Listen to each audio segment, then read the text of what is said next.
നമസ്കാരം. നമ്മുടെ ഇഷ്ടവിശേഷമായ സ്നേഹക്കൊണ്ട് വിശേഷമായിട്ട് വന്നിരിക്കുന്നത്. അപ്പോൾ എല്ലാവർക്കും നല്ലൊരു ദിവസം ആശംസിച്ചുകൊണ്ട് തന്നെ വിശേഷത്തിലേക്ക് പോകാം. തുടങ്ങുമ്പോൾ തന്നെ കാണുന്നത് നമ്മുടെ പൂർണിമേനെയാണ്. അപ്പോൾ പൂർണിമ അതിലിങ്ങനെ ടെൻഷൻ അടിച്ചിങ്ങനെ നടക്കുകയാണ്. അവിടെ എന്തായി, ലക്ഷ്മിയുടെ മകളുടെ വിവാഹം ഉറപ്പിക്കാൻ പോയിരിക്കുകയാണല്ലോ. അപ്പോൾ അതിന് ഈ ടെൻഷൻ അടിച്ച് നിൽക്കുന്ന സമയത്ത് അച്ഛൻ്റെ ഫോൺ വരുന്നത് കേട്ടോ. അപ്പോൾ വേഗം ഫോൺ എടുത്തു. ഹലോ അച്ചു, എന്തായി? എന്തായി മോളെ കാര്യങ്ങളൊക്കെ? കല്യാണിച്ചൊക്കെ ഭംഗിയായിട്ട് നടന്നോ എന്നിങ്ങനെ ചോദിക്കുകയാണ്. നിങ്ങൾ അവിടുന്ന് ഇറങ്ങിയോ? എന്തായി കാര്യങ്ങളൊക്കെ? ശ്രീകാന്തൻ വീട്ടുകാരും ഒക്കെ അവിടെ നിന്ന് അവർ പോയോ? അപ്പോൾ ഒന്നും മിണ്ടുന്നില്ല. സേതുവിന് ഇപ്പോൾ സമാധാനവും സന്തോഷവും ഒക്കെ ആയി കാണുമല്ലേ? എന്നത്തേക്കാ മോളെ വിവാഹം തീരുമാനിച്ചിരിക്കുന്നത് എന്ന് ചോദിക്കുകയാണ്. അപ്പോൾ അച്ചു ഇങ്ങനെ മിണ്ടാതെ നിൽക്കുക. അച്ചു, നീ ഒന്നും പറയുന്നൊന്നും കേൾക്കുന്നില്ലേ എന്ന് ചോദിച്ചു. ഞാൻ കേൾക്കുന്നുണ്ട്. പിന്നെ എന്താ നീ ഒന്നും മിണ്ടാത്തത്? എല്ലാം ഭംഗിയായിട്ട് നടന്നില്ലേ എന്നാ ചോദിച്ചത്. ഇല്ലമ്മേ, ശ്രീകാന്തിന്റെ വീട്ടുകാർ തന്നെ ഇത്തവണയും ആ നിശ്ചയം മുടക്കി എന്ന് പറയുന്നു. അച്ചു, നീ എന്തേ പറയുന്നത് എന്നിങ്ങനെ ചോദിച്ചു. നീ എന്നെ തമാശ പറയാണോ? നിശ്ചയം മുടങ്ങിയെന്നോ? എന്താ അച്ചു? അല്ലമ്മേ, ഞാൻ സത്യസന്ധമായ കാര്യമാ പറഞ്ഞത്. അയ്യോ, ഇതിലിപ്പോൾ എന്താ ചെയ്യുക? അപ്പം നടന്ന കാര്യങ്ങളൊക്കെ അച്ചു ഇങ്ങനെ നമ്മുടെ പൂർണിമയോട് പറയുക കേട്ടോ. അതെ, ആ ശ്രീകാന്തിന്റെ അച്ഛൻ എന്തോ ഭയങ്കര വൈരാഗ്യമുള്ളതുപോലെയാ പെരുമാറിയത്. സേതുവണ്ണൊക്കെ എത്ര അപേക്ഷിച്ചെന്നോ, പക്ഷെ ഒന്നും കേൾക്കാതെ അയാൾ എല്ലാരെയും കൊണ്ട് തിരിച്ചുപോയി. എന്ത് കഷ്ടമായത്! എല്ലാവരോടും ഒരു പെൺകുട്ടിയുടെ ജീവിതമല്ലേ ഇപ്പൊ തട്ടിക്കളിക്കുന്നത്? എന്ത് ചെയ്യും? ഞാനിവിടെ സമാധാനിച്ചിരിക്കുകയായിരുന്നു. സത്യം പറഞ്ഞ എത്ര പരിശ്രമിച്ചിട്ടാണെങ്കിലും ഒടുവില് സേതുവിന്റെ ആഗ്രഹം പോലെ പെങ്ങൾക്ക് ഇഷ്ടപ്പെട്ട കല്യാണം നടത്തി കൊടുക്കാൻ പറ്റിയല്ലോ എന്നോർത്തിട്ട് സത്യം പറഞ്ഞ ഇതിപ്പോ എല്ലാവരും എന്തു പറയുന്നു? എല്ലാവരും ഒരു ഷോക്കിലാമേ. എനിക്ക് അമ്മയോടൊന്ന് വിളിച്ചു പറയാതെ സമാധാനം കിട്ടില്ലായിരുന്നു. അതാ ഞാനിപ്പോ വിളിച്ചത്. പിന്നെ എല്ലാവർക്കും പിടിച്ചു നിൽക്കാനായിട്ട് ശക്തി കൊടുക്കണേ എന്ന് അമ്മ ഈശ്വരന്മാരോടൊന്ന് പ്രാർത്ഥിക്കണേ അമ്മേ എന്ന് പറഞ്ഞ് അച്ചു ഫോൺ കട്ട് ചെയ്തു കേട്ടോ. ആകെ എല്ലാവർക്കും പിന്നെയും ടെൻഷനായി. പിന്നെ കാണുന്ന നമ്മുടെ ചന്ദ്രകുമാറിനെയാണ്. അപ്പം അഖില് നേരെ റിപ്പോർട്ട് ചെയ്യാനായിട്ട് നേരെ അങ്ങോട്ടേക്ക് എത്തിയിരിക്കുകയാണ്. അപ്പം അഖിലിനെ വെയിറ്റ് ചെയ്താണ് ഇയാൾ ഇങ്ങനെ തേരാ പാരാതിലെ നടക്കുകയാണ് കേട്ടോ. അപ്പോഴേക്കും അഖില് കയറി വന്നു. സർ എന്ന് പറഞ്ഞുകൊണ്ട് അപ്പം തന്നെ ഇയാൾക്കാണെങ്കിൽ ഇവനെ കണ്ണെടുത്താൽ കണ്ടുകൂടാ. അതാണ് ഏറ്റവും വലിയൊരു പ്രശ്നം. കയറി വന്നപ്പോൾ തന്നെ ഇവനെ ഇങ്ങനെ രൂക്ഷമായിട്ടാണ് ഇയാൾ നോക്കുന്നത്. നിനക്കെന്താടാ വലിയ ഗൗരവം? സാർ വിളിപ്പിച്ച എന്തിനാന്ന് പറഞ്ഞില്ല? പറയാടാ. അതെ, നീ കിടന്നങ്ങ് പിടയ്ക്കാതെ എന്ന് പറഞ്ഞു. പിന്നെ ഒരു കാര്യം ഞാനങ്ങ് പറഞ്ഞേക്കാം. നീ എന്താടാ വിചാരിച്ചു വെച്ചിരിക്കുന്നത്? SP ആണ് നിന്നെ സിംഹാസനത്തിൽ കയറ്റി വെച്ചിരിക്കുന്നതെന്നോ? അതെ സർ എന്ന് പറഞ്ഞു. എടാ ഒരു കാര്യം ഞാൻ പറഞ്ഞേക്കാം. നീ എന്താ ആളെ വട്ടിയാക്കാണോ?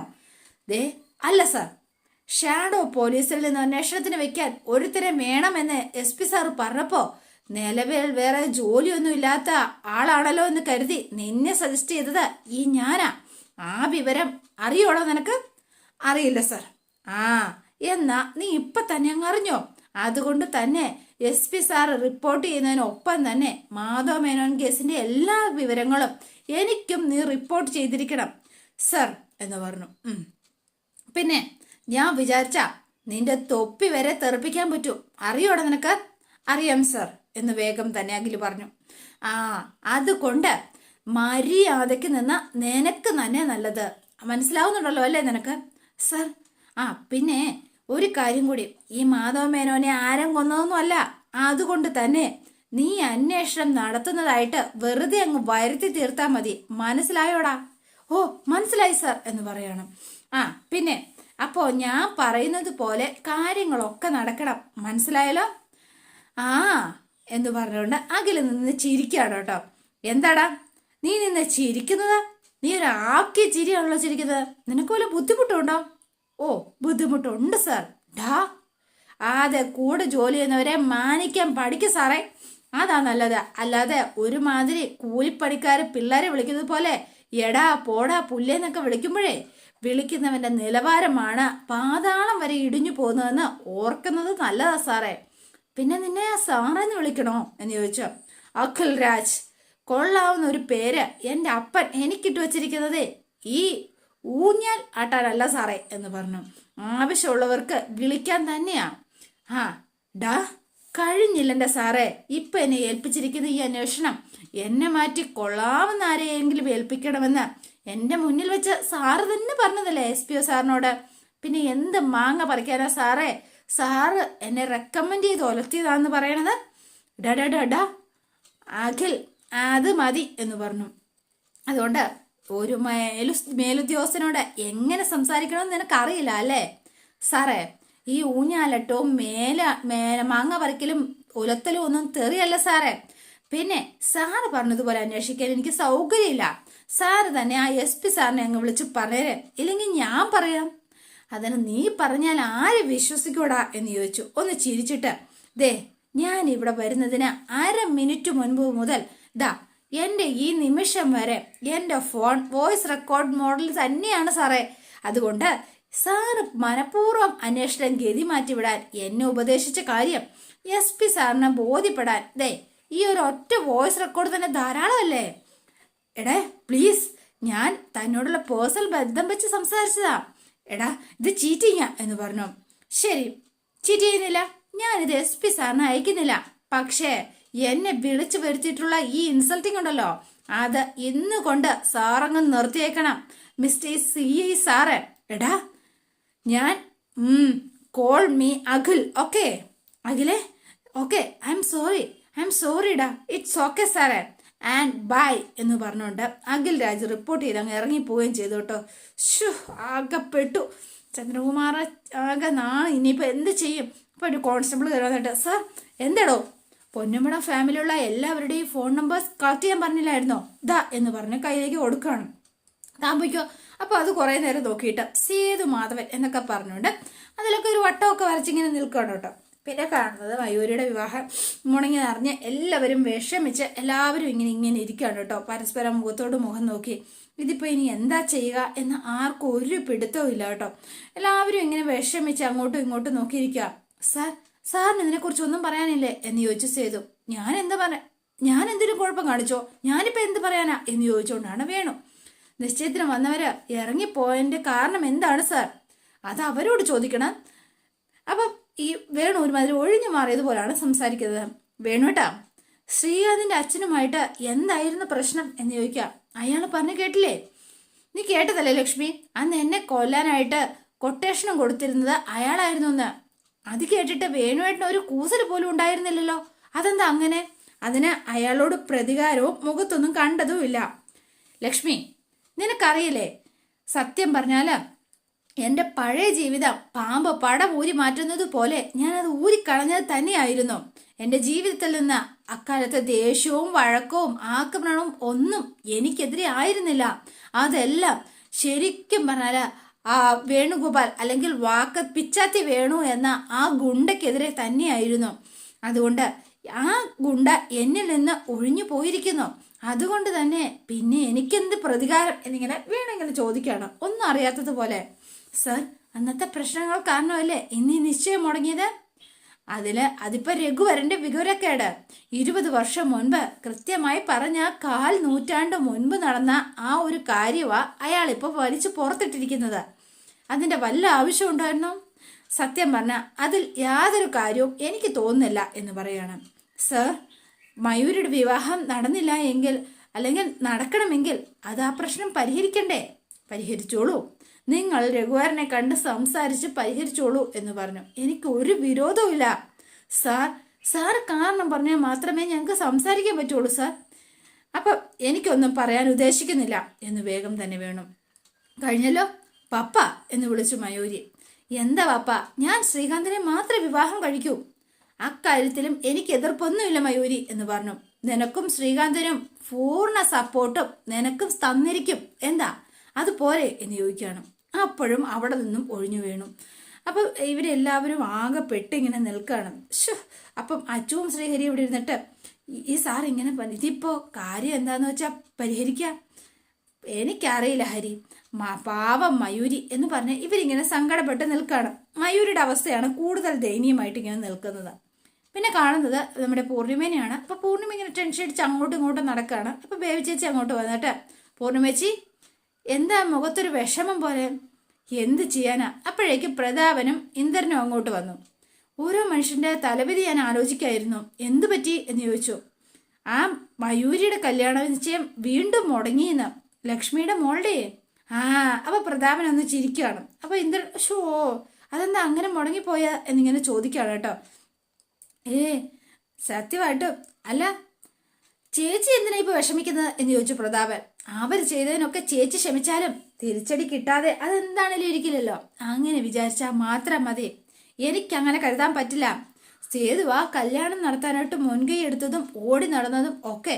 അതുകൊണ്ട് തന്നെ ഇതിപ്പോ അവൻ എങ്ങനെ കൈകാര്യം ചെയ്യും എന്നാ എൻ്റെ ഒരു വിഷമം എന്ന് പറയണം. അപ്പം ഇന്ദ്രൻ വേഗം തന്നെ യോ എന്തോ ഒരു വിശപ്പ്. എന്താണെങ്കിലും നമുക്ക് ഭക്ഷണം കഴിച്ചാലോ അമ്മേ? ബാമേ, എനിക്ക് വിശക്കുന്നു. അമ്മയും ബാ. എനിക്ക് വേണ്ട, നിങ്ങൾ പോയി കഴിച്ചോ. എന്നാ ശരി ബേബി ചേച്ചി. അല്ല, ഭക്ഷണം എല്ലാം മേശപ്പുറത്ത് എടുത്തു വെച്ചിട്ടുണ്ട്, പോയി കഴിച്ചോ. ഉണ്ടല്ലേ, എന്നാ വാ ഇന്ദ്ര എന്ന് പറഞ്ഞ് ഇവര് അകത്തേക്ക് പോയി. അല്ല, ആ ഋതുമോള് ഇതുവരെയും ഭക്ഷണം കഴിക്കാൻ ഇറങ്ങി വന്നിട്ടില്ല. ബേബി വിളിച്ചില്ലേ? ഫോൺ വിളിച്ചു, പക്ഷെ എടുത്തില്ല. തട്ടിയിട്ട് വാതിലും തുറന്നിട്ടില്ല എന്ന് പറഞ്ഞു. രാവിലെ ഭക്ഷണം മുകളിലേക്ക് എത്തിക്കാത്തതിന്റെ ദേഷ്യത്തിലാണെന്ന് തോന്നുന്നത് എന്ന് പറഞ്ഞു. പക്ഷെ ഋതു ബോധം കെട്ട് കിടക്കാണ് കേട്ടോ. ഇവരാരും ശ്രദ്ധിക്കുന്നതേ ഇല്ല. ഇവരാരും അങ്ങോട്ട് കയറി പോയിട്ടുമില്ല. അപ്പൊ ഋതു ഇതുവരെയും എഴുന്നേറ്റ് ഇറങ്ങിയിട്ടുമില്ല, ബോധം തെളിഞ്ഞിട്ടുമില്ല. അപ്പൊ ആള് ഇങ്ങനെ കിടക്കാണ്. സത്യം പറഞ്ഞാല് അപ്പൊ പൂർണിമ ചേച്ചിയോട് പറയാണ്, അതെ കയറി ചെന്നോന്ന് വിളിക്കാൻ പാടില്ലായിരുന്നോ? ഞാൻ ഈ പടിയെല്ലാം കയറി മുകളിലേക്ക് ചെല്ലണമെന്നോ? വിശക്കുന്നവരെ താനെ വന്ന് കഴിക്കട്ടെ എന്ന് പൂർണിമ. കറക്റ്റ്. അമ്മയ്ക്കും അത്രയ്ക്ക് നല്ല ഹെൽത്ത് കണ്ടീഷനൊന്നും അല്ലല്ലോ. മോള് വരെ കയറി ചെന്ന് അവളെ വിളിച്ച അവള് വിചാരിക്കും കാണിച്ച അഹങ്കാരവും തോന്നിവാസവും ഒക്കെ ശരിയാണെന്ന്. അപ്പം ഇന്ദ്രനും ഇങ്ങനെ പറഞ്ഞു, ബേബി ചേച്ചി ഫിഷ് ഫ്രൈ ഒന്നുമില്ലേ? ഉണ്ടല്ലോ, ഇങ്ങോ വാ എന്ന് പറഞ്ഞ് ബേബിയെ അങ്ങോട്ട് വിളിക്കുകയാണ്. ഞാനൊന്ന് കിടക്കട്ടെ, കേട്ടപ്പോൾ മുതൽ എനിക്ക് ഭയങ്കര ടെൻഷനാ എന്ന് പറഞ്ഞുകൊണ്ട് പൂർണിമ റൂമിലേക്കും പോയി. പക്ഷേ എങ്കിൽ ഋതു ആണെങ്കിലോ ഇവന്മാരെ ആസ്വദിച്ച് ഭക്ഷണം കഴിക്കുകയാണ്. ഋതുവിനാണെങ്കിൽ ബോധമില്ലാതെ ഋതു ഇങ്ങനെ റൂമിൽ കിടക്കുകയും ചെയ്യുന്നു. പിന്നെ കാണുന്നത് നമ്മുടെ വിശ്വത്തിനെയും അതുപോലെ തന്നെ ഡോക്ടറെയാണ്. അപ്പോൾ രണ്ടുപേരും ഹോസ്പിറ്റലിൽ നിന്ന് തിരിച്ചങ്ങോട്ടേക്ക് എത്തിയിരിക്കുകയാണ്. അപ്പോൾ വിശ്വ ആകെ ടെൻഷനിലാണ് കേട്ടോ. വല്ലാത്ത അവസ്ഥയിലാണ് വിശ്വത്തിൻ്റെ അവസ്ഥ. ഡോക്ടർ, ഞാൻ പറഞ്ഞല്ലോ ടെസ്റ്റ് റിസൾട്ടിലും സ്കാനിങ്ങിലും ഒക്കെ അവരോടൊന്നും കുഴപ്പമില്ലെന്നേ പറയാവുള്ളൂ. വിശ്വജിത്ത്, ഇത് മെഡിക്കൽ എത്തിക്സിന് എതിരാണ്. അതുകൊണ്ടാണ് ഞാൻ ഈ പറയണത്. വളരെ കോംപ്ലിക്കേറ്റഡ് ആയിട്ടുള്ള അവസ്ഥയിലൂടെയാ ആ കുട്ടി ഇപ്പൊ കടന്നു പോകുന്നത്. ഒരു മാസം കൂടിയേ നമുക്ക് നോക്കാനുള്ളൂ മുൻപില്. എനിക്കറിയാം ഡോക്ടർ, എനിക്ക് നന്നായി മനസ്സിലായി ഡോക്ടർ. ഞങ്ങളുടെ കുഞ്ഞിന് വേണ്ടത്ര വളർച്ചയില്ലെന്നും അതിനെ ഇനി ഒരു മാസം കൂടി നോക്കിയിട്ട് രക്ഷയില്ല എങ്കിൽ അത് വേണ്ട എന്ന് വെക്കണം എന്നും കളയണമെന്നും ഒക്കെ എനിക്കറിയാം. ഡോക്ടർ പറഞ്ഞതൊക്കെ എനിക്ക് മനസ്സിലാവാഞ്ഞിട്ടല്ല ഡോക്ടർ. പക്ഷെ ഇതിപ്പോ ഡോക്ടർ പറഞ്ഞ എൻ്റെ അമ്മ പാറു പിന്നെ അവരാരും അത് താങ്ങില്ല. പോരാത്തതിന് എനിക്ക് സഹിക്കാൻ പറ്റില്ല ഡോക്ടർ. പാറുവിന് ഒരു കുഴപ്പമില്ല എന്ന് ഉറപ്പ് വരുത്തിയിട്ട് തിരികെ പോകാനായിട്ട് കാത്തു നിൽക്കുന്ന അവളുടെ അച്ഛൻ, അവർക്കെല്ലാവർക്കും ഒറ്റയടിക്കൊരു ഷോക്ക് കൊടുക്കരുത് ഡോക്ടർ പ്ലീസ്. ഇതിൻ്റെ ഒരു റിക്വസ്റ്റാണ്. ഇനി ഞാൻ അവസരം പോലെ പറഞ്ഞ് പതിയെ മനസ്സിലാക്കി കൊടുത്തോളാം. എന്തായാലും ഒരു മാസം കൂടി സമയമുണ്ടല്ലോ ഡോക്ടർ എന്നിങ്ങനെ പറയാം. അതിനുള്ളിൽ എന്താ കുഞ്ഞിന് വളർച്ചയുണ്ടെങ്കിൽ ഞങ്ങൾക്ക് പ്രതീക്ഷയ്ക്ക് വകയുണ്ടല്ലോ. ഞാൻ നിങ്ങളെ നിരാശപ്പെടുത്തുന്നതല്ല വിശ്വജിത്തെ, ഫാക്റ്റ് പറഞ്ഞതാ. ഇങ്ങനെയുള്ള 90% കേസുകളിലും അത് ശരിക്കും അബോർഷൻ ചെയ്യാറ് തന്നെയാണ് പതിവ്. അതാണ് ഏറ്റവും സേഫായ കാര്യം എന്നിങ്ങനെ പറയാണ്. അപ്പം ആകെ വിശ്വനും ഭയങ്കര സങ്കടമായി. വിശ്വജിത്ത് വിഷമിക്കല്ലേ, I can understand your feelings but I am helpless. അപ്പം തനിക്കറിയാമല്ലോ എന്ന് ചോദിച്ചു. ഡോക്ടർ, ഞാൻ പറഞ്ഞല്ലോ എനിക്കറിയാം. തൽക്കാലം അവരോടെല്ലാം ഇപ്പൊ കുഴപ്പമില്ലെന്നേ പറയാവൂ. ശരി എന്ന് പറഞ്ഞ് ഇവർ നേരെ അകത്തേക്ക് കയറി ചെല്ലുകയാണ് കേട്ടോ. അപ്പോൾ പാറുവും നമ്മുടെ രാജലക്ഷ്മിയും ഒക്കെ ഇങ്ങനെ ആകാംക്ഷയോടെ ഇങ്ങനെ ഇരിക്കുകയാണ്.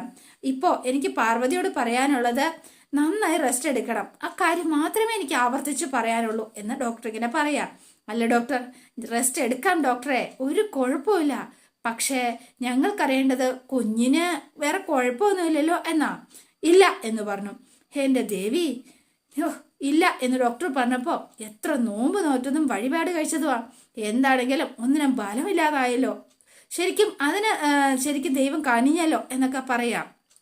ഞാൻ ഇറങ്ങട്ടെ, ഡോക്ടറെ കൂടെ ചെല്ല എന്ന് പറഞ്ഞപ്പോൾ വേണ്ട ഞാൻ പോയിക്കൊള്ളാം എന്ന് പറഞ്ഞ് ഡോക്ടർ അങ്ങ് പോവുകയും ചെയ്തു. ഇപ്പോഴാ മനസ്സൊന്ന് തണുത്തത് എന്ന് വേഗം തന്നെ അച്ഛനും. എന്താ പാറു, സമാധാനമായില്ലേ? എന്തൊരു പേടിയായിരുന്നു എൻ്റെ മനസ്സിൽ എന്നോർത്ത് നമ്മുടെ പാറുവും ഒന്ന് റിലാക്സ് ചെയ്തു കേട്ടോ. നീ എന്താ വിശ്വ ഒരു പന്തം കണ്ട പേച്ചാഴി പോലെ നിൽക്കുന്നത്? ഒരു കുഴപ്പമില്ലെന്ന് ഡോക്ടർ പറഞ്ഞത് നിനക്ക് സന്തോഷമായില്ലേ എന്ന് ചോദിച്ചു. അപ്പം വിശ്വം ചിരിക്കണോ വേണ്ടയോ എന്നോർത്ത് ഇങ്ങനെ വളരെ വിഷമിച്ച് നിൽക്കാം. എന്തായാലും നമുക്കിന്നൊരു പായസം വെക്കാം. അതെ, അതിനകത്ത് നിന്ന് എന്നെ ഒന്ന് ഒഴിവാക്കി തന്നെ രാജലക്ഷ്മി. നട്ട് നനയ്ക്കേണ്ട കുറെ ചെടികളും പച്ചക്കറികളും ഒക്കെ ഉണ്ട് ആ പറമ്പില്. അതുകൊണ്ട് അതെനിക്ക് മറക്കാൻ പറ്റില്ലല്ലോ. ആരാ മണിക്കൂറത്തെ കാര്യമല്ലേ ഉള്ളൂ മാഷേ. എന്തായാലും ആ പായസം കഴിച്ചിട്ട് മാഷ് പോയാൽ മതി എന്ന് പറഞ്ഞ് നിർബന്ധിച്ച് ഓടി രാജലക്ഷ്മി കിച്ചണിലേക്ക് പോവാണ് കേട്ടോ. അപ്പം ആകെ വിഷമിച്ച് നിൽക്കുകയാണ് വിശ്വ. പിടിച്ചു നിൽക്കാൻ പറ്റുന്നില്ല ആൾക്ക്. പക്ഷേ എങ്കിലും ഇവരുടെ മുന്നിൽ പിടിച്ചു നിന്നേ പറ്റൂ എന്നുള്ളൊരവസ്ഥയിലേക്ക് എത്തുകയാണ്. അതോടെയാണ് ഇന്നത്തെ വിശേഷം അവസാനിക്കുന്നത്. നാളത്തെ വിശേഷം ഇതിലും ഗംഭീരമാണ്. അപ്പം എല്ലാവരും വെയിറ്റ് ചെയ്യുക. ഇഷ്ടപ്പെട്ടുവെങ്കിൽ ലൈക്ക് ചെയ്യാനും ഷെയർ ചെയ്യാനും സബ്സ്ക്രൈബ് ചെയ്യാനും മറക്കല്ലേ. അപ്പോൾ പുതുപുത്തൻ വിശേഷമായിട്ട് എത്താം. Bye and see U.